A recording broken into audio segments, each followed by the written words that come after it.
బాబు Mohan long jump చేయబోతున్నారా? TDP పార్టీలోకి వెళ్ళబోతున్నారా? అంటే అవుననే వినిపిస్తూ ఉంది.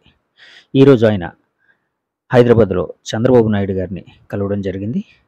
చంద్రబాబు నాయుడు గారు సీఎం అయిన తర్వాత మొట్టమొదటిసారిగా బాబు మోహన్ గారు వెళ్ళి కలవడం జరిగింది చంద్రబాబు గారిని. ఈయన కలయికని రాజకీయ వర్గాలు రకరకాల విశ్లేషణలతో ఊహిస్తున్నాయి. అంటే బాబు మోహన్ గారు ఇంతవరకు టీడీపీ పార్టీలో పనిచేశారు. అలాగే టీడీపీ పార్టీలో మంత్రిగా కూడా పనిచేశారు. తర్వాత తెలంగాణ విభజన సమయంలో బీఆర్ఎస్లో చేరారు.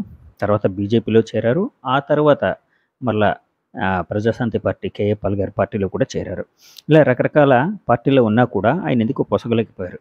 ఇప్పుడు ఆయన రాజకీయ పరంగా కొంత ఫోకస్ని కోరుకుంటూ ఉన్నారని తెలుస్తుంది. అందుకే ఆయన చంద్రబాబు గారిని కలిశారని, తిరిగి టీడీపీ పార్టీలోకి చేరబోతున్నారని తెలుస్తుంది.